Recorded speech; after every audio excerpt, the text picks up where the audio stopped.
Você já se sentiu indigno até de orar? Então, esta verdade vai te libertar. Sabe aquela sensação de que, por mais que tente, você não consegue alcançar Deus? Aquele peso que parece se acumular sobre seus ombros, como se seus erros e falhas fossem tão grandes que até sua oração se torna difícil de pronunciar? Se você já passou por isso, não está sozinho. Cada um de nós já carregou a vergonha, o medo e o pecado, tentando encontrar uma maneira de ser digno da graça divina. Mas hoje, a boa notícia é que você não precisa ser perfeito para ser ouvido. Jesus, em sua infinita misericórdia, não espera que você chegue diante de Deus com perfeição. Ele já fez o impossível por você. Ele carregou os nossos pecados sobre o madeiro, levando todo o peso que você carregava. Imagine isso por um momento, o peso de todas as suas falhas, de todas as suas quedas, de todas as suas angústias. Cristo já as tomou para si. No madeiro, ele se fez o sacrifício vivo para que, através dele, você fosse liberto de toda a condenação. Não há mais necessidade de carregar o fardo, porque ele já o carregou por você. Então, pare um instante, respire profundamente. Antes de continuar, permita-se sentir essa liberdade. Deus não olha para você com olhos de julgamento, mas com olhos de graça. É esse o convite que ele faz hoje. Venha, você que está sobrecarregado, e encontre descanso em mim. Ele te espera, não com um dedo apontado, mas com os braços abertos. Vamos caminhar juntos nessa jornada de libertação, pois a cura já começou. Ele não apenas morreu, ele carregou seus pecados no próprio corpo. Quando você olha para a cruz, o que vê? Uma simples imagem religiosa ou a expressão máxima do amor divino? Não foi apenas um homem pendurado em um pedaço de madeira. Não, foi o Cordeiro de Deus, que tomou sobre si cada dor, cada sofrimento, cada falha. Não apenas como um ato simbólico, mas de maneira tão real que até a carne dele foi marcada pela dor. O corpo de Jesus foi partido, o sangue foi derramado, e ele fez isso por você. Carregar os pecados de todos, de toda a humanidade, não foi um fardo leve. Cada pecado que você cometeu, cada erro cometido pela humanidade ao longo dos séculos, foi colocado sobre ele. Ele não apenas foi crucificado, ele se fez pecado para que você fosse livre. O corpo de Cristo não foi apenas um instrumento de sofrimento, mas um caminho para a nossa salvação. Ele não veio para morrer de qualquer maneira. Ele escolheu a cruz. Ele escolheu o madeiro para que você não precisasse viver mais sobre o peso da condenação. Quando você olha para a cruz, entenda, ele carregou seus pecados e, ao fazer isso, ele te libertou. Por que Jesus teve que sofrer na carne? A resposta está nesse versículo. Muitas vezes nos perguntamos, por que Jesus precisaria sofrer de forma tão intensa? Se ele era Deus, não poderia simplesmente ter evitado a dor? A resposta está no fato de que ele precisava se conectar conosco de uma maneira que fosse profunda e real. O sofrimento físico de Cristo não foi um acidente, mas uma necessidade para que, através de sua carne, ele se tornasse plenamente humano, compartilhando conosco a dor e a angústia da existência. Se ele não tivesse sofrido na carne, como poderia entender nossas fraquezas? Como poderia interceder por nós diante de Deus? O sofrimento de Jesus foi a ponte que conecta o céu à terra. Ao sofrer, ele se torna a resposta de Deus para a nossa dor. Cada ferida dele é um ponto de contato com nossas próprias feridas e, ao ser ferido, ele nos traz cura. Ele sofreu para que você, ao olhar para ele, pudesse perceber que não está sozinho. Sua dor, sua luta, sua angústia, ele já as carregou. E com isso, ele abre o caminho para a sua cura, para a sua transformação. O madeiro não foi só uma cruz, foi o altar do sacrifício eterno. A cruz de Cristo não foi apenas um símbolo de morte, mas um altar sagrado, onde o sacrifício de Deus por nós foi consumado. No Antigo Testamento, os sacrifícios eram feitos sobre altares, onde o sangue de animais era derramado em expiação pelos pecados do povo. Mas o que Jesus fez foi algo muito maior. Ele, o Cordeiro perfeito, entregou sua própria vida como sacrifício. O madeiro tornou-se o altar de uma nova aliança, onde o sangue derramado não era mais de animais, mas do próprio Filho de Deus. A partir dessa cruz, o pecado foi derrotado e a justiça de Deus foi manifestada de forma plena. O madeiro tornou-se um local de transformação eterna e, por meio desse sacrifício, Jesus não apenas apagou os pecados do passado, mas também abriu o caminho para que vivêssemos uma vida nova. Em Cristo, o altar do sacrifício não é apenas um momento histórico, mas um ponto de contato diário com a graça, onde podemos sempre voltar e encontrar redenção, mortos para o pecado. O que isso significa na prática? Ser morto para o pecado não é apenas um conceito teológico distante, mas uma verdade profundamente prática. Em Cristo, ao recebermos o sacrifício da cruz, fomos liberados do domínio do pecado. Isso significa que, embora ainda vivamos em um mundo quebrado, a nossa identidade foi transformada. Não precisamos mais ser escravos do pecado, porque o poder do pecado foi quebrado. Agora, o que isso significa para o seu dia a dia? Significa que, ao olhar para suas ações, seus pensamentos, suas escolhas, você pode escolher viver de maneira diferente. Você não está mais preso à velha natureza. Você foi ressignificado. Em Cristo, você tem poder para resistir às tentações, para escolher a verdade, para viver de forma justa. Isso não é por força própria, mas pela força do sacrifício de Jesus. A cruz fez de você uma nova criação, morto para o pecado, mas vivo para a justiça. O poder do pecado sobre sua vida foi quebrado. Agora, você tem a liberdade de viver em santidade. O que significa para você ser morto para o pecado? Deixe um comentário e compartilhe com alguém que precisa ouvir essa verdade. Se você ainda se sente escravo do pecado, talvez não entendeu isso ainda. Sabe aquele peso constante, aquela sensação de que, por mais que tente, você acaba caindo novamente nos mesmos erros? A luta parece interminável e você se pergunta se algum dia será livre. É como se as correntes do pecado estivessem invisivelmente amarradas a você, sempre impedindo o avanço. Mas, querido amigo, a verdadeira liberdade vem quando você entende que Cristo já quebrou essas correntes. Você não é mais escravo do pecado, a menos que escolha viver como se fosse. O sacrifício de Jesus não foi apenas para te perdoar, mas para te libertar. No momento em que ele tomou sobre si todos os seus pecados, ele destruiu o poder do pecado sobre sua vida. Mas muitas vezes, o que acontece é que não compreendemos o tamanho da vitória que ele conquistou. Nós nos vemos ainda como prisioneiros, como se estivéssemos presos a algo que já foi vencido. E quando isso acontece, vivemos como escravos, apesar de termos sido feitos livres. A verdade é que, ao aceitar a obra da cruz, você se torna um filho de Deus, e como filho, você não está mais à mercê do pecado. O que você precisa fazer é se levantar e entender que a liberdade já é sua. Não é algo que você precisa conquistar, é algo que você já recebeu. O inimigo pode tentar te enganar, colocando pensamentos de culpa e condenação. Mas lembre-se, Jesus já pagou o preço. Você foi liberto, agora é hora de viver como tal. Viver para a justiça, um convite diário para recomeçar. Viver para a justiça não é um objetivo distante, mas uma jornada que se inicia a cada novo amanhecer. Todos os dias, você é convidado a viver de maneira diferente, a fazer escolhas que refletem o que Cristo fez por você. Não se trata de ser perfeito, mas de viver com o coração voltado para a verdade, para a integridade, para a bondade.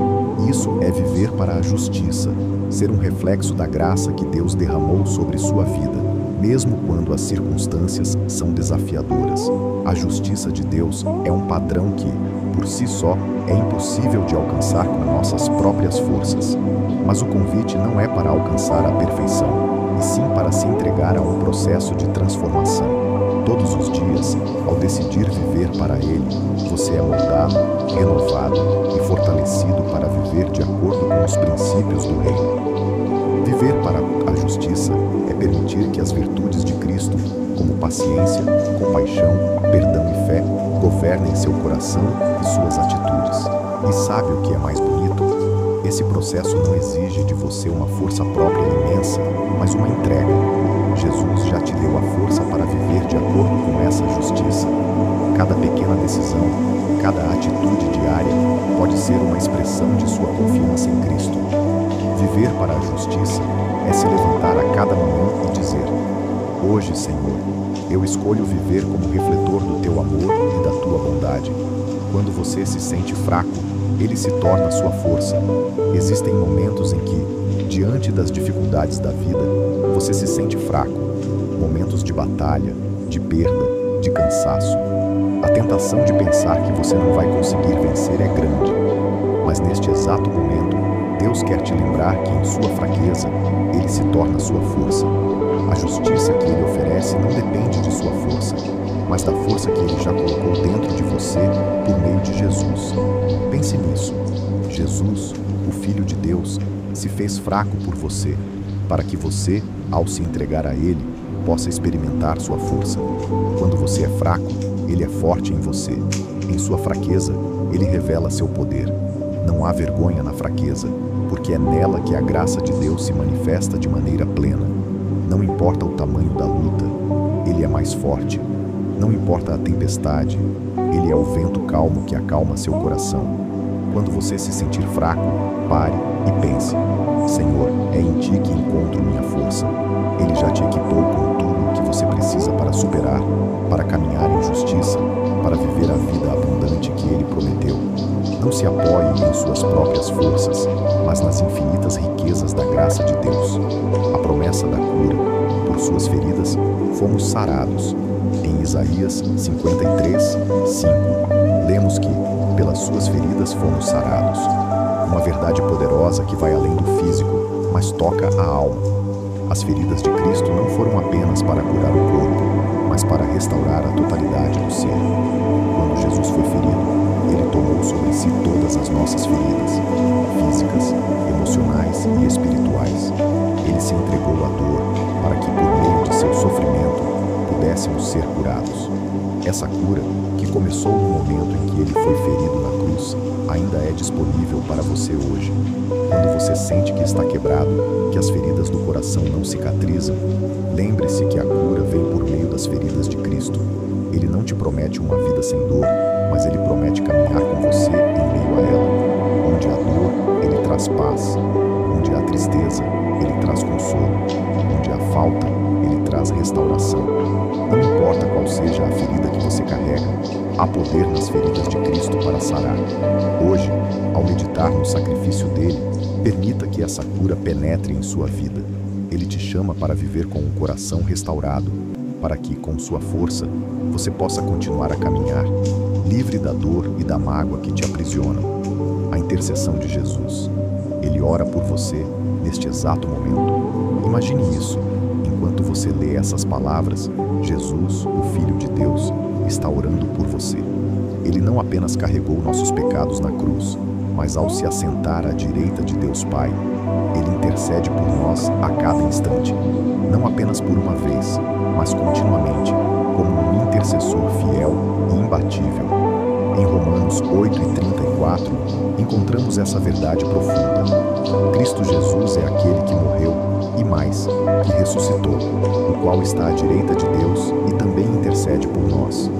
Você não está sozinho. Quando os desafios parecem esmagar, quando o desânimo se instala, quando a luta parece sem fim, lembre-se de que Jesus está orando por você. Ele sabe o que é enfrentar a tentação, a dor, o desespero.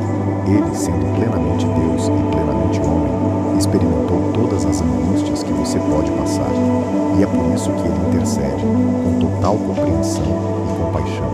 A beleza dessa intercessão é que não se trata de orações distantes ou gerais. Não, Jesus ora especificamente por você, por sua jornada, pelos seus medos e suas vitórias. Ele te conhece intimamente e, como um advogado diante do Pai, ele pleiteia por você, pedindo força, sabedoria e graça. Ele nunca desiste de você e sua intercessão nunca cessará.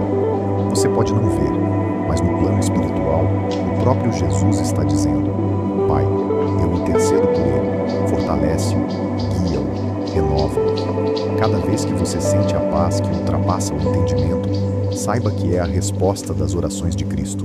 A cada vitória, a cada passo de fé, é Ele intercedendo por você, sustentando sua jornada.